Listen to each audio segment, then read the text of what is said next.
Hello guys and dolls, and welcome to the spoilers and theories video for NCIS Season 11 Episode 14 of Monsters and Men. I'm kind of not feeling well in the vocal, nose, head, body general area, so if I start sounding like someone who's had their vocal cords ripped out by wolves and then somehow developed laryngitis afterwards, that's why. I'm trying. I might start needing a translator or something. Maybe I'll hire someone over the course of this video. This is the official press release for Of Monsters and Men. Isn't that the name of a band? It definitely is. In the trailer, we basically see that Benham Parsa is back, and Bishop has been on his case for about 6 years, courtesy of NSA. Gibbs doesn't take to that well and he gets really angry. Basically, Bishop has this kind of obsession with Parsa, and that's about it. Is anyone else getting some Kate and Ari vibes from this? Especially when he came out and was like, "Hello, Eleanor." I just would have just called her Caitlin right there. I wouldn't have heard a single difference. The two have this weird relationship and there's like an obsession involved, and it's really weird, and I hate making this comparison, but let's just say if she ends up on the roof with a bullet in her head, I won't be surprised. Speaking of which, I feel like this is a really make or break episode for Bishop because this is her first big storyline besides the "Hey, I'm Bishop" storyline. I feel like this is either her chance to like shine or just be pushed aside for the rest of the season. I feel like there's a lot more weighing on this than they probably intended because it's her first storyline and it's her first chance to maybe develop a personality of some sort. It's always nice. I do typically like my characters with personalities, but I don't know, maybe I'm just weird. I feel like they set this up in such a way that there's only one real way that they can fail. Maybe they'll give her some kind of personal connection, like they somehow met when she was a child, or he did something to her parents, or he tried to kidnap her sister and then her sister escaped, so he had to kidnap her, and then the sister would not get believed by the cops, so the sister had to go after themselves. Maybe.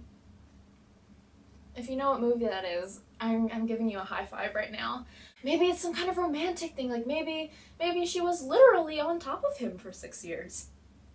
Maybe he did something with her brothers or her.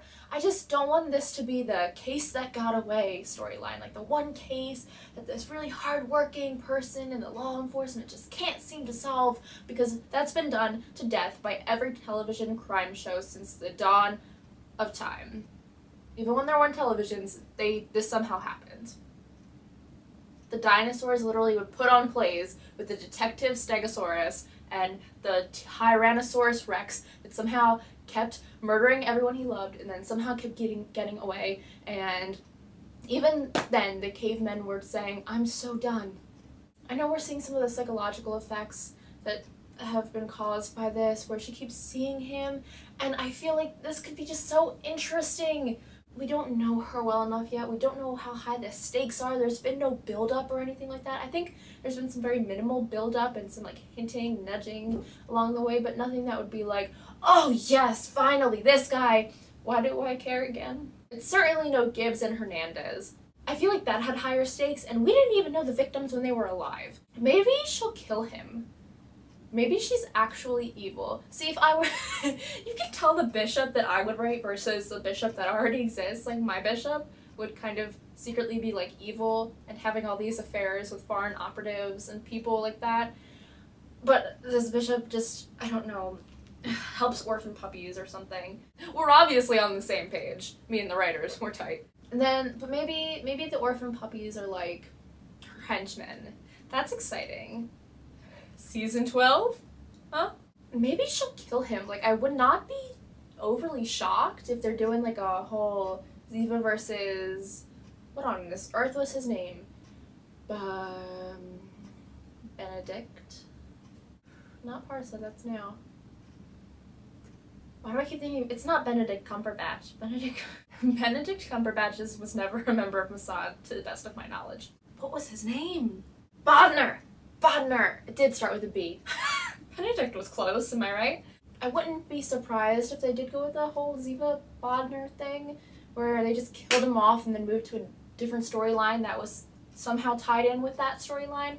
That would explain why they've been running so early with this big plot line. I didn't want it to be the finale arc anyway, and it would make a lot of sense if they ended this one, but like in kind of like a spin-off plot line.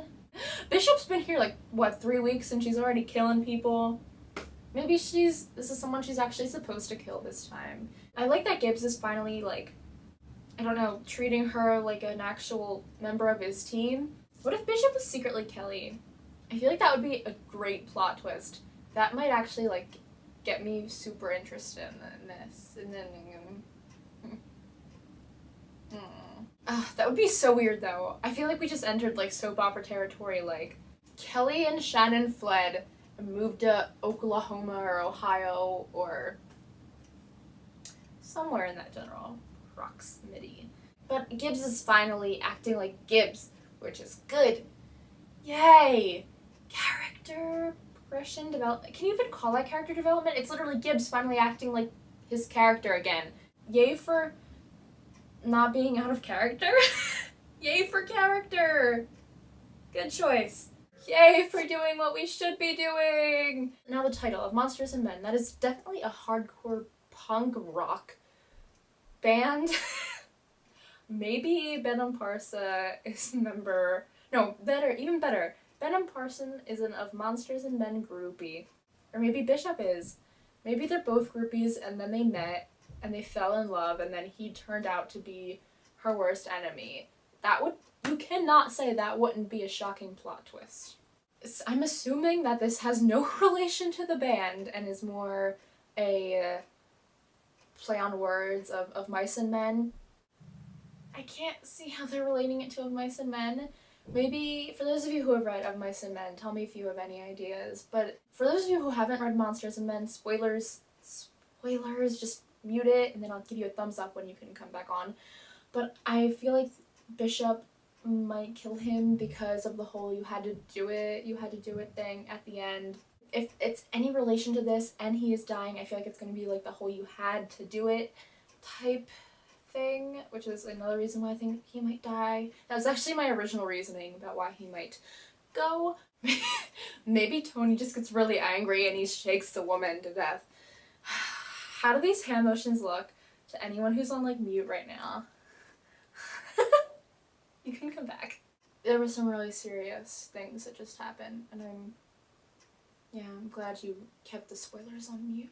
Out of all these like storyline options, I feel like maybe there was a little affair going on. Even though that's slightly out of character for Bishop, I don't feel like she has a character that is developed far enough that we can be like, oh my god, that's so wildly not who Bishop is. We've known her for 4 episodes. God. Crazy. Maybe Bishop can be like, I just have these really strong emotions for this foreign assassin, and Tony can be like, yeah, story of my life. What's going on with McGee? Does Delilah have any part in this? I did not see her on the cast list, so I'm assuming she's not. Hopefully she'll get a reference. We'll hear how she's doing, how she's progressing. There's this episode, there's another episode, and then there's the 250th. We have not heard much about the 250th. I was under the impression that's going to be like another like special episode. We've heard like shockingly little about it if it is. So I'm hoping like next week we're going to start hearing some things maybe. We only have about 10 episodes left. Wow, that's alarming. Years just flying by. I won't be home for any of these episodes for like the rest of the month. And I don't have TiVo or anything, so I kind of have to wait till like the next day. So I'm probably going to have them all like spoiled for me, but I'm trying my hardest to avoid that. With every episode that's happened with so far, I've like gotten online and I've just seen like really like aggressive read mores or really upset read mores, and I can get the general feel of the episode. That's all I have to say about the episode. I would just like to say thank you. I just hit 300 subscribers. That is amazing. That's so fantastic. You guys are the best. The best. If you're sick, I hope you're feeling better. I feel like everyone and their mother is sick right now. If you've gotten a lot of snow, I hope you're dealing with it okay. Where I am, I don't think the snow is ever stopping. I feel like it's gonna be June and I'm gonna be like, wow guys, can't get a video up today. I'm in the middle of a blizzard. Santa just came to my house, asking if I was okay and if I needed snowshoes. The reindeer stepped 2 feet into my town and said, "Oh God," and left. I hope you guys are doing well, staying warm or staying cold depending on where you are, but for all of you, I hope you are staying healthy, and tell me what you think of Monsters and Men. Tell me your opinions, theories, anything. Share this video with someone who likes NCIS and or hand motions. They'll get a kick out of it. So that's all for now, and I will see you guys for the recap and review of Monsters and Men. Bye, guys.